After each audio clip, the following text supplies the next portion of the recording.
Bienvenidos a Historias con Alma, cuando el daño cerebral te cambia la vida. Soy Irene de Torres García, médico especialista en rehabilitación, y junto con mis pacientes he reunido una serie de historias sobre personas que han padecido daño cerebral y cómo esto les afecta en su día a día, con la esperanza de que les sea útil a otras familias que puedan estar transitando por un camino similar. Encontraréis todos estos relatos en el libro del mismo nombre, Historias con Alma, cuando el daño cerebral te cambia la vida. Os recomiendo también visitar la página web www.cursosconalma.com. Hoy conoceremos el testimonio de Fernando. Pues Fernando, cuando quieras, si te apetece presentarte. Bueno, pues yo me llamo, se escucha bien, ¿verdad? Sí. Vale.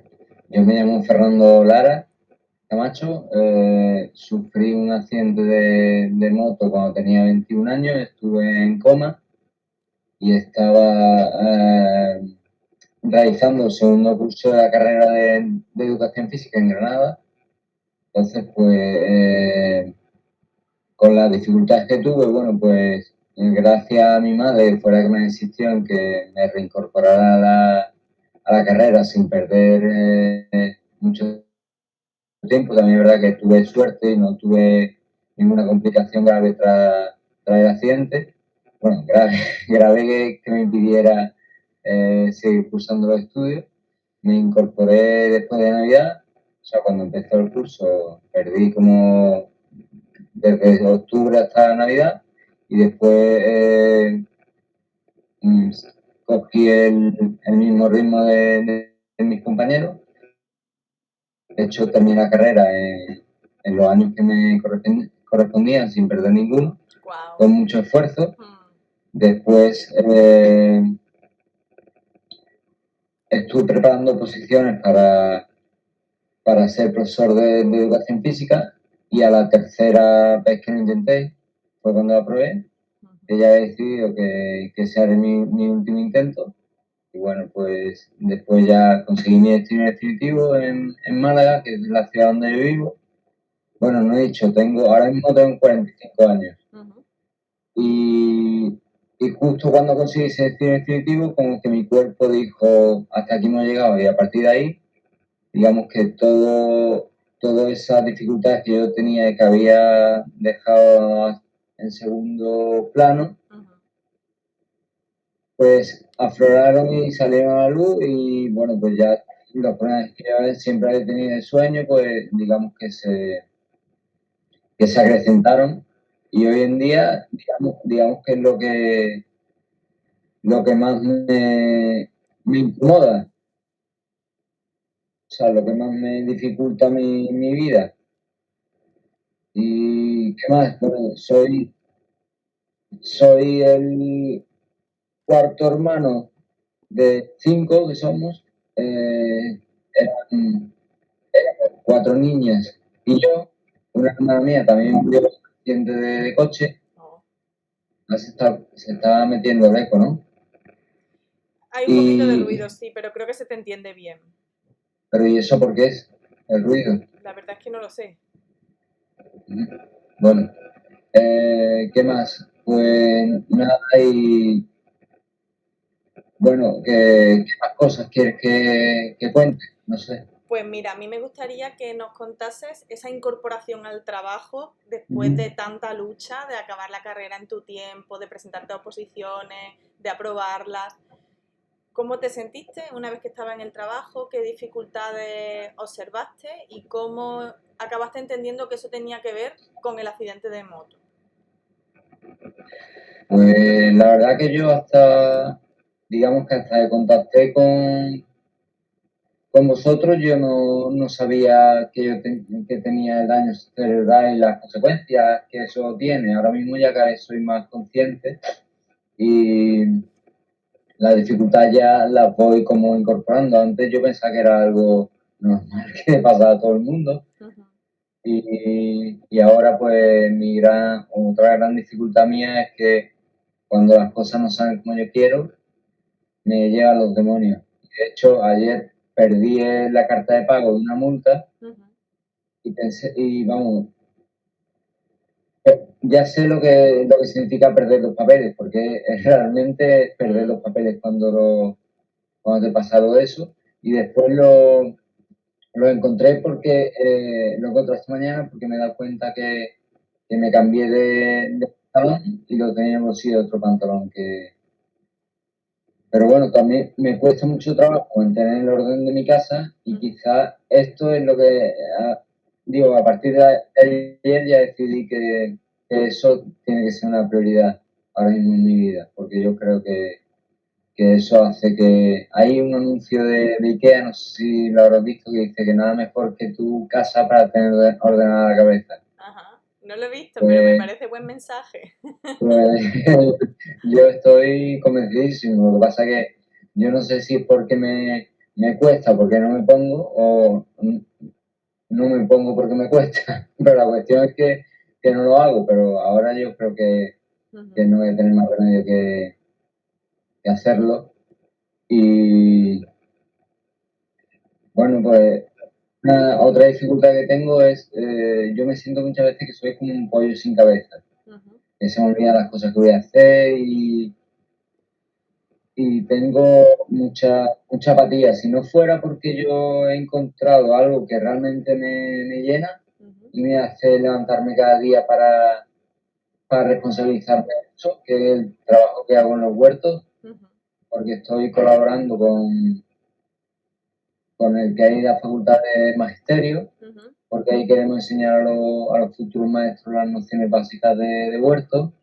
Estoy en un colegio cerca de mi casa, que también estoy llevando, y el que tengo en Campanillas, que ese es propio, y también colaborando con varias cosas, como por ejemplo cuando nos vimos en el Jardín Botánico. Ahí estamos, estamos en un proyecto de compostaje, realizando estudios del compostaje y viendo cuáles son los parámetros que tenemos que tener en cuenta, los tiempos y todo eso.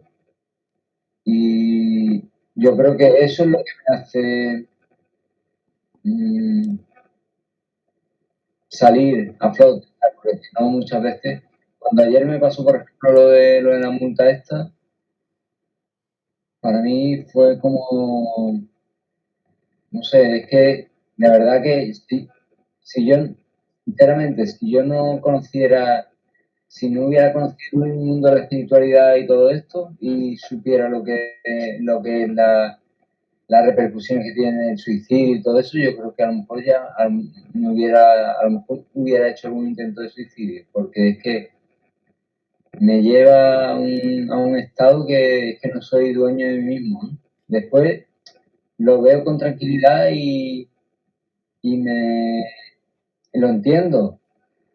Y pienso que todo lo que nos pasa es para que aprendamos, pero en el momento ese es que no me llevan los demonios, es que no soy dueño de mí mismo. Muchas gracias por tu sinceridad.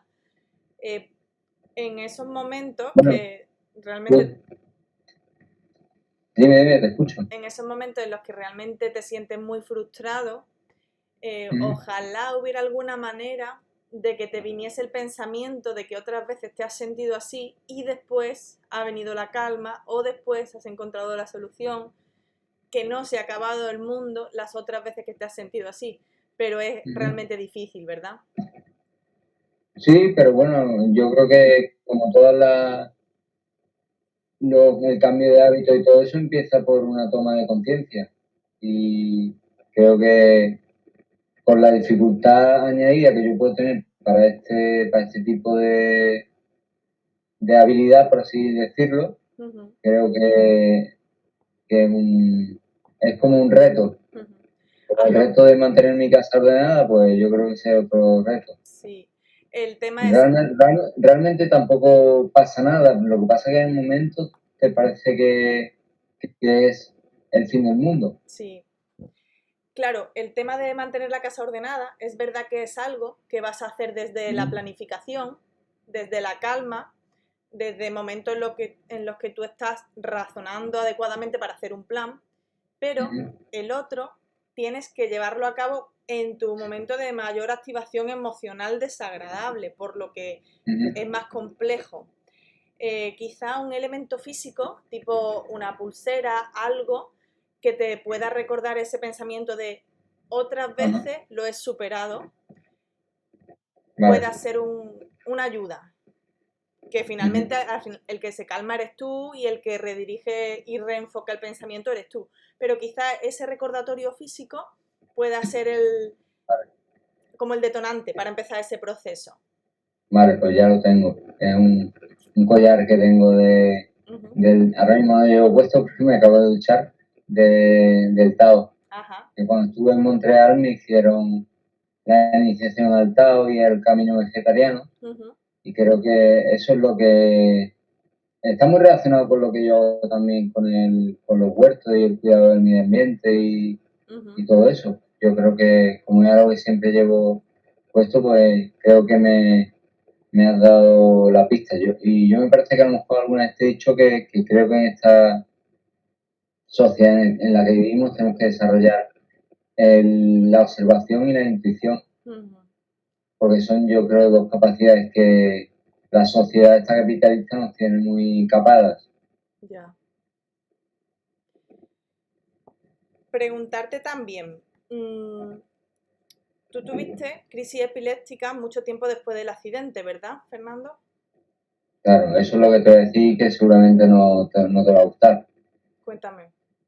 Bueno, porque mira, yo he tenido, te voy a hablar con toda sinceridad y te voy a decir lo que a mí me molesta de todo esto. Vale. Porque mira, yo he tenido esa cicatriz en el lóbulo frontal. Mira, la neuróloga que yo primero me vio después de estar de baja, antes de que me dieran la jubilación y todo eso, sí.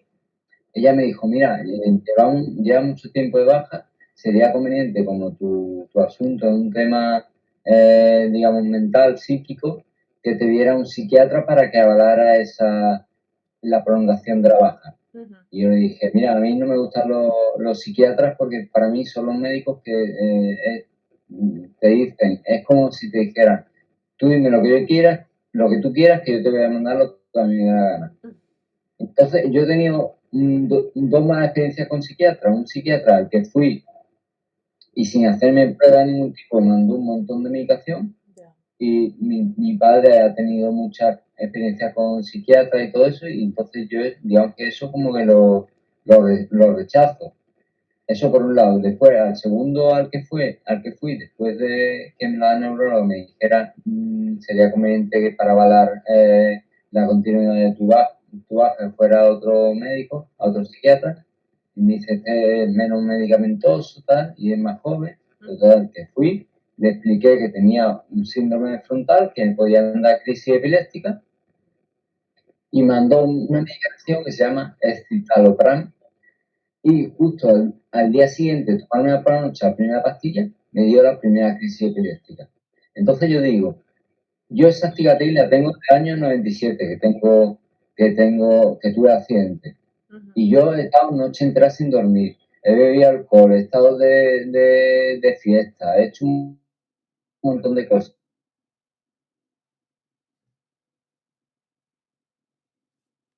Cuando me tomé esa medicación, pues tú puedes decir, claro, pues es que esos efectos secundarios no se saben de qué dependen. Claro, pero por ejemplo, también el profesor Aníbal Smith, mi profesor de fisioterapia, él me dijo que todos los medicamentos tienen efectos secundarios, enmascaran otros síntomas y crean dependencia. Como mínimo esas tres cosas, en mayor o menor cuantía. Y se supone que Aníbal es el menos indicado para ser contrario a la medicina alopática.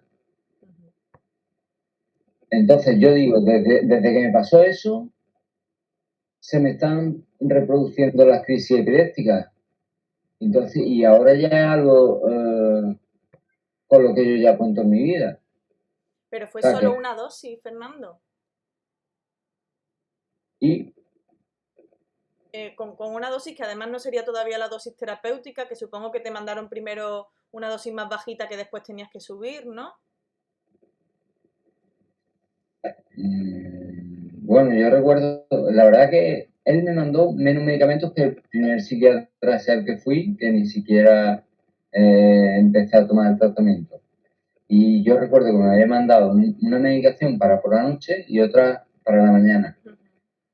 Y entonces fue por la mañana cuando yo lo vi, total, que saqué la medicación y por la noche me tomé la primera medicación. Claro, a ver, esa primera dosis yo entiendo que tú la asocies perfectamente a la crisis porque fue al día siguiente. Ahora otra. Claro, y además es que los efectos secundarios de ese medicamento dice que puede crear crisis epiléptica. Y además otra cosa, que yo le dije al psiquiatra, mira, me pasa esto, me ha dicho la neuróloga que me pueden dar crisis epiléptica y tal. Vale, me manda la medicación. Con todo y con eso, yo fui a la neuróloga y le dije, mira, me ha mandado esta medicación, ¿qué te parece? Y me dijo, bien, bien. Es que no es tampoco lo más frecuente que si valoran bien tu caso, que esa medicación te lo provoque. La primera crisis entiendo que la tengas totalmente asociada porque es que fue al día siguiente, pero las posteriores en principio no tendrían por qué estar en relación porque tú dejaste esa medicación, ¿no? Sí. Sé que es como difícil de creer, pero quizá las crisis epilépticas iban a llegar y claro, ha coincidido con la medicación, pero claro, yo no te voy a convencer de que no esté Ya, relacionado porque tú lo no, has vivido. ya. Mm. Bueno, otra cosa que también me molesta mucho, digamos que en ese primer estudio que me hicieron en el Quirón, me diagnosticaron que tenía la hipotiroidismo de Hashimoto. Y eso pues, nunca me dijeron un tratamiento y sigo teniéndolo. Y entonces ahora también me han dicho que el tema del sueño puede ser por eso. Entonces yo estoy cansado que todo el mundo, todos los especialistas que voy dicen, sí, sí, sí, esto es esto. Y Que mirando, ujú, todos me dicen la solución, pero ninguna se cumple. vale, pero evaluando tus valores en la analítica de las hormonas tiroideas, no te propusieron tratamiento. ¿Cuándo? Cuando comprobaron que tenía la tiroiditis, evaluarían una analítica, supongo, de sangre, eh, los niveles de tus hormonas tiroideas para saber si te tenían que medicar o no. Y en principio no te propusieron tratamiento farmacológico, ¿no? Yo no me acuerdo. Ya. O sea, yo solamente sé que si me lo hubieran propuesto, yo lo hubiera seguido. ¿Y cuánto hace que no te miran las hormonas tiroideas en una analítica de sangre? Pues la última que hice fue en enero o sea, a final del año pasado. A finales del 2020. Sí, ¿Y sabes sí, si ahí habían pedido las hormonas tiroideas? sí, sí, sí, Sí, ¿no? Y estaban sí. en rango y no volvió a suceder que no se te propuso tratamiento porque estaban bien, supongo. Bueno, no, bien no estaban. De hecho, me han mandado, yo estoy tomando Ah, levotiroxina, claro, pero un amigo que está relacionado con la medicina, él no directamente médico, pero bueno, tuvo su hija, también tuvo esto, también tenía hipotiroidismo y me dijo, mira, te van a mandar la de 25 no hace nada. Y yo se lo dije a la doctora cabecera y me dice, bueno, pues tenemos que empezar por la de 25 a ver si te va bien.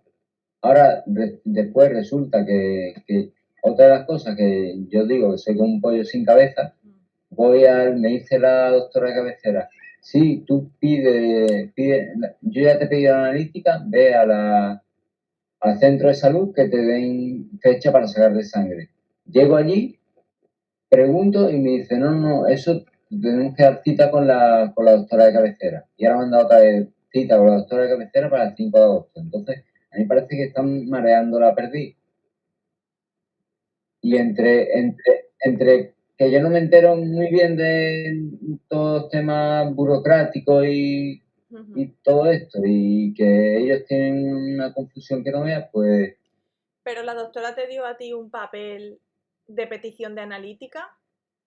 si yo a la doctora no la he visto, Ah, si me ha dicho por teléfono, eso es otra. ¿Qué ahora qué pasa? Que porque tengamos el coronavirus no podemos ir al médico. Ya, es todo más difícil, eso es cierto.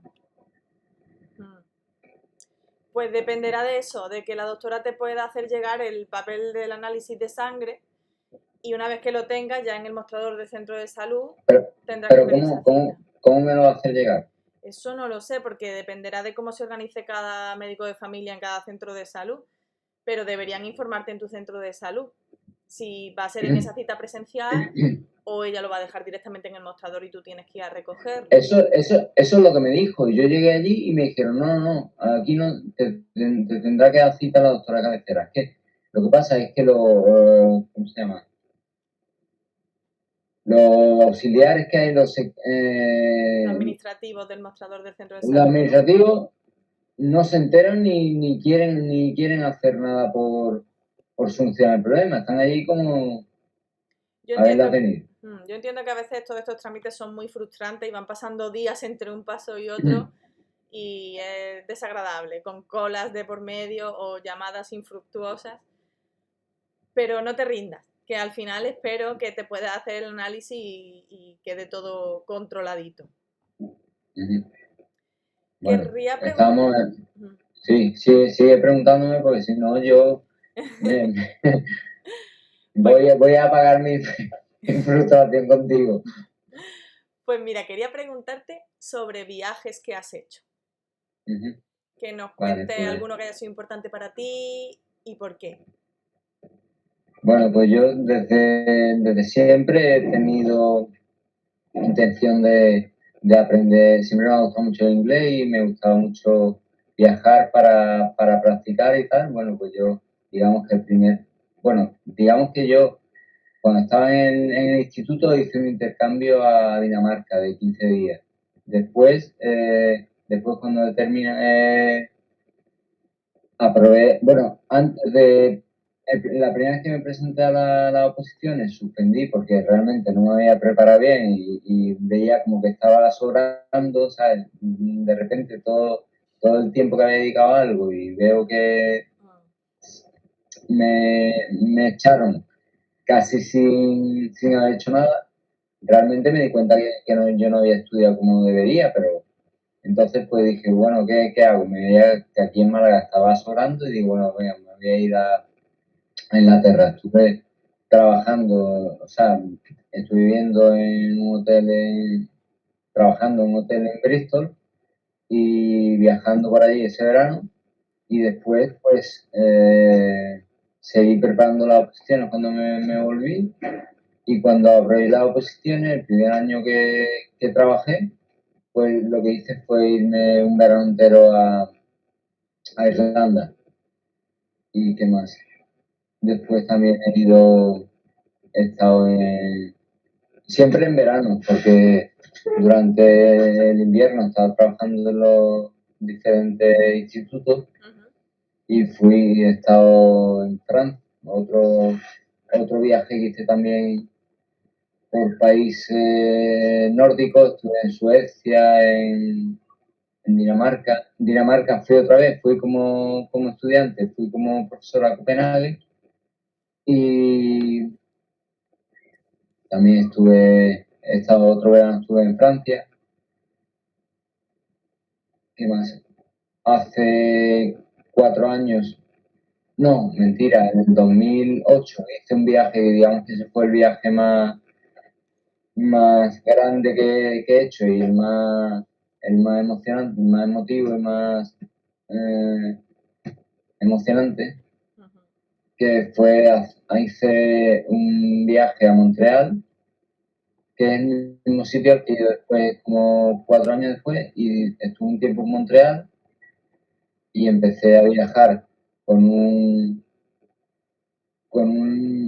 saqué un pasaje que te permitía viajar en la clase de turista todos los trenes que quisiera durante un mes, Estados Unidos y Canadá, y hice 10.500 kilómetros solamente en los trenes, y la verdad que eso fue un reto. O sea, yo sé, cuando lo estaba haciendo, digo, yo voy a empezar a disfrutar cuando vuelva, porque digamos que yo en ese momento no tenía el nivel de inglés que he adquirido después y bueno, poder coordinar, tuviera plazas libres en la clase turista, que yo pudiera reservar esa plaza en el tren, que pudiera reservar en los hostales donde me estuve quedando, cuadrar los horarios y todo eso además en inglés y con la dificultad que yo siempre he tenido para planificación. Lo que pasa es que en ese momento yo no era consciente de que por el síndrome frontal tenía mayores dificultades para planificar. ¿Y cómo lo compensabas? ¿Dedicándole más tiempo, siendo metódico? Cuéntanos. Dedicándole más tiempo, como hago siempre con todo, la verdad.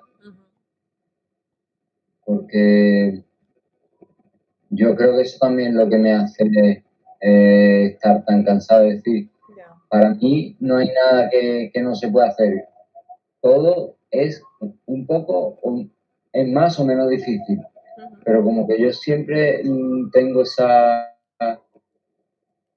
visión de que yo puedo hacerlo todo. Desde luego eres un luchador. Sí, pero después acabo muerto. Agotado, claro. Y bueno, después hace 4 años, conocí una medium que me invitó a pasar un tiempo formándome allí en su centro en Montreal. Y la verdad que fue una experiencia, los 5 meses que estuve allí, una de las experiencias más interesantes que he tenido en mi vida y digamos la que más me ha hecho cambiar. Fue cuando conocí también a la congregación esta taoísta, con la que sigo teniendo relación, y después ya quería haberme ido a su sede central que está en Taiwán, pero ya vino, bueno, mi padre se puso malo y al final murió, y después ha venido la pandemia, entonces pues no sé, y ahora mismo estoy tan involucrado en temas de huerto y eso que me parece que dejarlo no medio hacer, bueno, ciertas cosas se quedarían como a medio hacer, sobre todo el proyecto que hemos iniciado, que también está un poco frenado con el tema de la pandemia, en la Facultad de Magisterio para hacer esta enseñanza de las tareas agrícolas para los futuros maestros. Qué buena labor estáis haciendo ahí. Y cuéntame, ¿qué te aporta a ti el huerto? Porque aporta muchas cosas a los demás, a los que pueden beneficiarse de ello y aprender de ello, pero a ti, como persona, esa actividad, ese reto, esa obligación que te pones. No sé, mira, otro día escuchaba en un canal que veo en televisión que se llama Alternativa RTV, que dice, ¿cómo era? Hacer propia una misión divina. Y eso es lo que yo siento, es como que el cuidado de esos huertos, de esos espacios, es como una misión divina y a mí me han dado la posibilidad de hacerla. Qué bonito. Y la verdad que cuando consigues que a duras penas, a base de practicar mucho, y como yo no soy muy metódico porque te digo que soy un pollo sin cabeza, pues cuando a lo mejor veo algo que he conseguido, por ejemplo, estoy haciendo trasplante, injertos, no, esquejes de ciertos árboles en el colegio donde estoy. Tienen mucho olivo y alguna higuera y demás. Yo lo que estoy intentando es introducir entre medias árboles de distintas clases. Y también ellos tienen un invernadero, entonces pues eso es como si ese fuera mi trabajo, una obligación que yo mismo me impongo, pero como dice el refrán, dice que sarna con gusto no pica, ¿no? Ahí va. Pues eso es como que yo, por ejemplo, en el huerto de magisterio muchas veces yo he estado pidiendo ayuda y no me han ayudado, y yo lo siento como que a mí me da igual si me ayudan, se hará de forma más efectiva y a lo mejor antes, y si no, pues tardaré más tiempo en hacerlo. Yo, por ejemplo, tanto ahora mismo en el huerto de lo que estamos haciendo para los maestros, en la Facultad de Magisterio, como en el colegio, he pedido hace mucho tiempo decir, mira, que yo sé qué es lo que pasa al final en verano, que todo el mundo se quita en medio y al final soy yo el que tiene que estar manteniendo el riego de esta zona. Vamos a intentar que el tema del riego se quede por lo menos planteado. Pero mira, mi gozo en un pozo, en los dos sitios por unas cosas y por otras, pues no se ha podido hacer. Vaya. Cuéntame también algún logro del que estés especialmente orgulloso.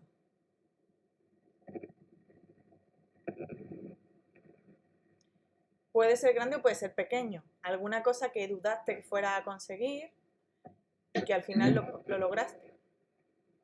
Mira, ¿sabes qué pasa? Que una de las características que me pasa a mí muchas veces, a lo mejor yo creo que alguna vez te lo he comentado, cuando hice el listado ese de cosas que tenía dificultades que me hicieron cuando me hicieron la valoración neuropsicológica, para complementar la valoración me dijeron, pues ponme dificultades que tú veas que tienes que puedan complementar lo que nosotros hacemos en el informe que estamos haciendo. Y es que cuando alguien me pregunta es como si un velo se bajara y como que no puedo acceder a esa información. Entonces ahora seguramente cuando tú se corte la videoconferencia y demás, pues a lo mejor me acuerdo, pero pues, hombre, digamos que el logro más importante yo creo que fue la prueba de las oposiciones. Sí, desde luego, ese fue un logro gigante.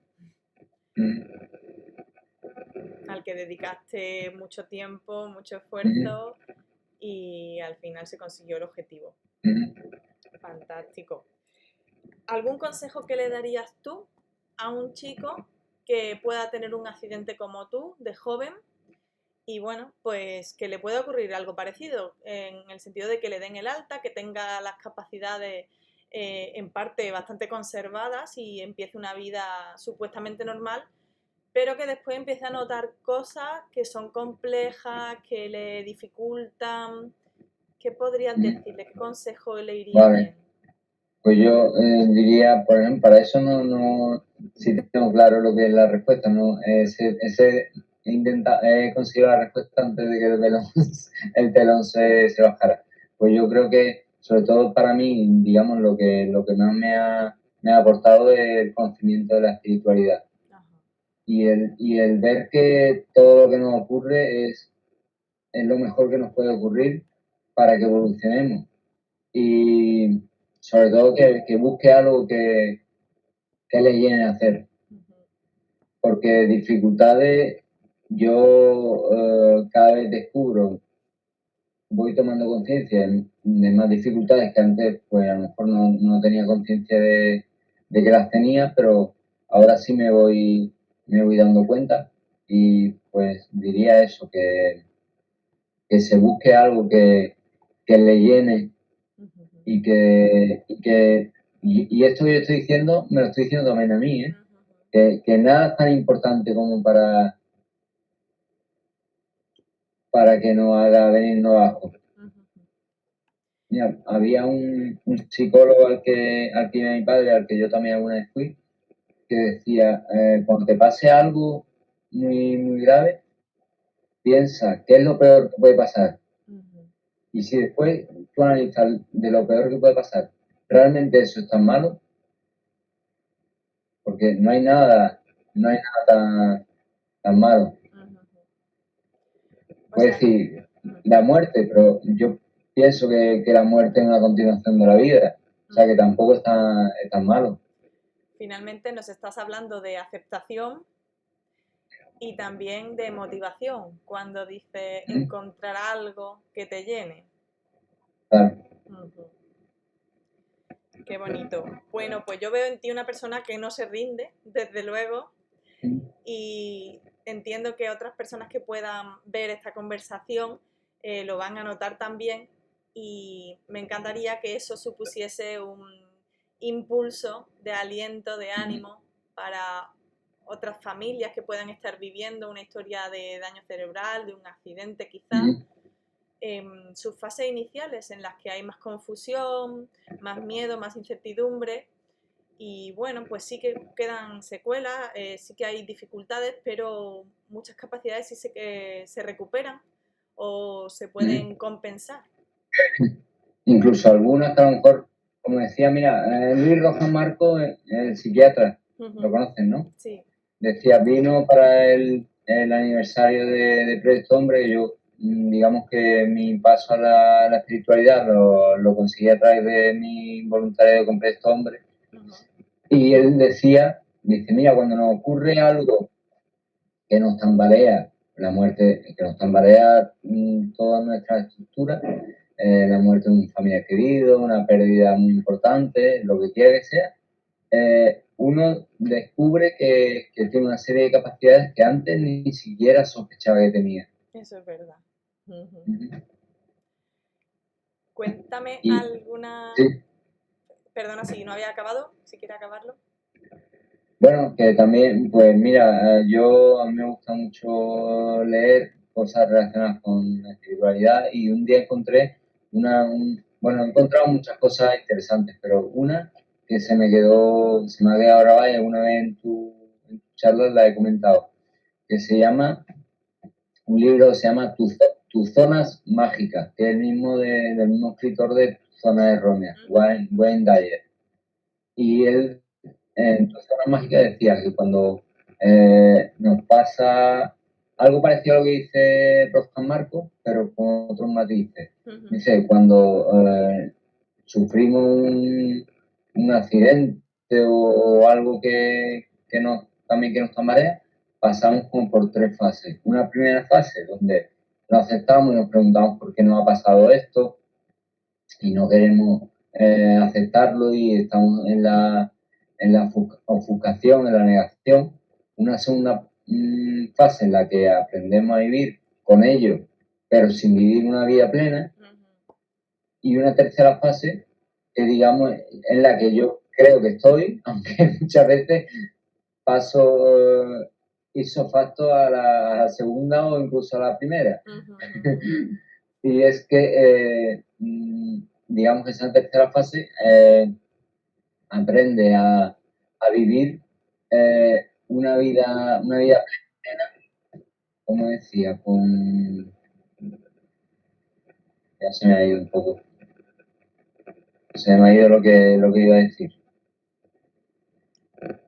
Como con mayor alegría, con mayor felicidad, me imagino. Claro, que entonces ya encuentras eso, que tienes que encontrar otros objetivos por los que te hagan sentirte realizado, quizá. Realizado, claro. Entonces yo creo que eso es el aportar cosas para los demás, a mí personalmente una de las cosas que más me llena. Y creo que a ti también, ¿no? Porque si estás haciendo todo lo que haces, yo creo que esto no va en tu sueldo y creo que también te estás llevando muchas dificultades porque te estás encontrando mucha gente en contra y yo también admiro lo que tú estás haciendo. Muchas gracias. Sí que es verdad que hacer cosas por los demás al final te aporta a ti también, a uno mismo. Claro. Mira, cuando yo fui la primera vez que estuve en Estados Unidos, hablando con una mujer que conocí en el tren, le expliqué una cosa que me pasó, que perdí unas llaves mira, bueno, no quiero enrollarme demasiado porque va a ser muy largo, pero yo estaba estudiando para las oposiciones y encontré unas llaves de una moto que se habían dejado en la puerta de la biblioteca general. Entonces, ¿yo qué hice? Pues la devolví a la secretaría y le puse un cartel en la moto. Las llaves de la moto están en la secretaría. Bueno, pues como al año siguiente o así más o menos, me pasó que yo estaba seguía estudiando para las oposiciones y estoy estudiando allí y me pasó lo mismo, porque con el problema que yo tengo de la memoria operativa es que a mí se me olvidan muchas veces las cosas que he hecho. Entonces, tengo la llave en la moto, viene otro pensamiento que me hace perder la atención y me olvido de que las llaves las he puesto ahí. Total, que se me olvidaron y yo estaba en casa de mis padres que vivían en el Limonar y entonces ya era un viernes por la tarde, muy tarde, no había autobuses y yo estaba desesperado. Y estaba allí en la moto diciendo, no encuentro dónde están las llaves. Y me vino tuve una intuición, digo, oye, ¿y si alguien ha hecho lo mismo que tú hiciste?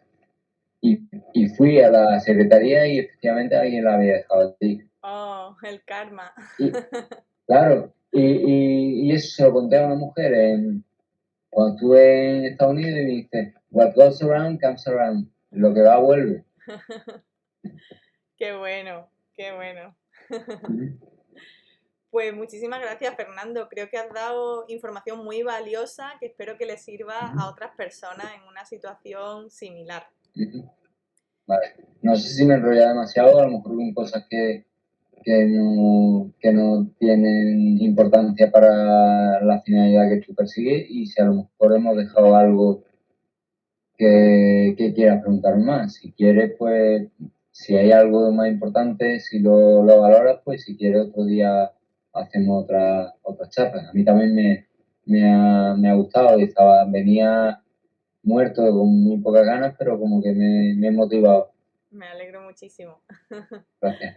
Si yo veo algo que se queda en el tintero, pues ya concretamos otra entrevista, pero creo que ha estado bien porque al final hablas de tu experiencia, de tu vivencia, de cómo tú lo ves, de cómo lo has reflexionado a lo largo del tiempo y creo que eso sin duda va a tener valor para otras personas que puedan estar en fases más iniciales. Ah, mira, otra cosa que yo creo que es importante que me gustaría decir, no sé si a lo mejor tienes prisa. No hay problema. ¿Tienes prisa? Vale, que por ejemplo, yo, digamos, desde que tuve el accidente, me decían mis familiares que yo incluso cuando estaba en la cama, bueno, no sé en qué fase, si supongo cuando yo hubiera salido del coma tal, como que hacía ejercicios para movilizar mis miembros, es decir, como que mi intuición me decía que yo tenía que hacer algo para recuperarme. Incluso después, cuando yo estaba estudiando, cuando me continué con la carrera y iba a clase por las mañanas y por las tardes, lo que hacía era que me metía en el cuarto escuchando música y empezaba a repetir los ejercicios que me había mandado el logopeda que hiciera. Y muchas veces iba por la calle y lo iba haciendo y a mí me daba igual que me viera gente haciéndolo. O sea, yo tenía clarísimo el objetivo mío, que era, sobre todo para mí, que era una dificultad muy grande, el hablar, el poder hablar normal. Que eso, cuando lo tenemos no lo valoramos, pero cuando lo perdemos es algo muy, muy importante. Y a base de insistencia entonces, lo lograste. Claro. Sí, pero a veces me pasa, porque cuando hace mucho frío o tal, una vez me pasó, estaba con un grupo de baloncesto en silla de ruedas, que yo era preparador físico, fuimos a Granada y hacía mucho frío, entonces claro, yo no articulaba bien las palabras y uno de los jugadores, que no sabía que yo había tenido un accidente, me dice, tío, Fernando, parece que tomas cocaína. Entonces ya se lo conté. Bueno, pero que, anécdotas. Claro. La importancia finalmente de tener la información, ¿verdad? Conocer de dónde viene lo que me está pasando y, bueno, decidir explicárselo a las personas que yo vea oportuno en las circunstancias que sea mejor así. Claro, y que seguro que va a perder algunas capacidades que son importantes para esta vida, pero seguramente que va a desarrollar otras que a lo mejor pueden ser tan o más importantes que las que ha perdido. Esos aprendizajes de la vida que un gran shock, un gran daño te permite vivir, porque el daño, el accidente ya ha ocurrido, ahora toca recomponerse a partir de ello. Claro, yo siempre he tenido la impresión de que no cambiaría el accidente que tuve. Wow. Wow. O sea, si a mí me dieran la oportunidad, yo creo que estoy satisfecho, a pesar de mis dificultades, estoy satisfecho de lo que he conseguido y de la persona que soy ahora mismo. Fantástico. Con mis más y mis menos. Pues te agradezco tu testimonio Ujú. y ya nos despedimos. Un gran abrazo y seguimos en Vale. contacto, ¿vale?